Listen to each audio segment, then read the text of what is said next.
আমরা অনুমান করতেছি 10 থেকে 11 ভরি স্বর্ণ এবং নগদ 3.5 থেকে 4 লক্ষ টাকা এখান থেকে নিয়ে গেছে। বয়োবৃদ্ধ মানুষ ওনাকে বেঁধে ফেলেছে এবং ওনার ওয়াইফ সেটার প্রতিবাদ করলে তাকে গালিগালাজ করেছে। আমরা আতঙ্কিত।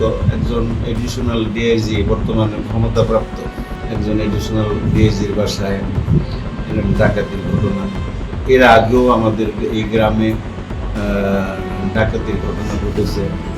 আমরা ঊর্ধ্বতন কর্তৃপক্ষের শুভ দৃষ্টি আকর্ষণ করছি। আমরা এখানে একটা পুলিশ ফাঁড়ি দাবি করছি। এখানে একটা পুলিশ ফাঁড়ি না দিলে আমাদের জানমালের নিরাপত্তা আমরা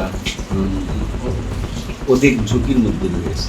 ঘটনা ঘটার পরে আমাদের চাচাম্মা আমাদেরকে সংবাদ দেয়, পরে আমরা ছুটে আসি। এসে দেখলাম যে আপনার আলমারি, শোকেস, তারপরে মনে করেন অন্যান্য খাটের বিছানা সমস্ত কিছু উলট পালট করে ভেতরে যা ছিল কিছু টাকা পয়সা বিভিন্ন জায়গায় ছিল সেগুলো নিয়েছে এবং স্বর্ণালঙ্কার ছিল সেগুলো সমস্ত কিছু নিয়ে গেছে। পরে আমি আপাকে ফোন করি, আপাকে ফোন করার পরে আপা আবার পুলিশ ফাঁড়িতে ফোন দেয় এবং পুলিশের ফাঁড়ির ইনচার্জ ওসি সাহেব এবং অন্যান্য যারা আছে তারা থেকে চলে আসে 10 থেকে 15 মিনিটের মধ্যে।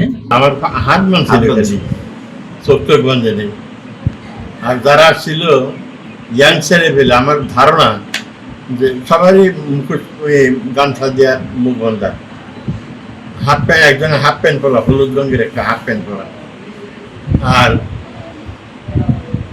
বয়স বোধ হয় 22 থেকে 32-এর ভিতরে সবাই।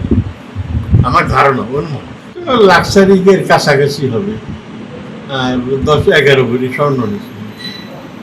আর কি কি নিচ্ছে এখনো খুব বলতে পারবো না, এখন তো সব কিছু হয়তো তস করে থেকে গেছে, কোনটা কয়নি ফাইলিয়ে থেকে গেছে।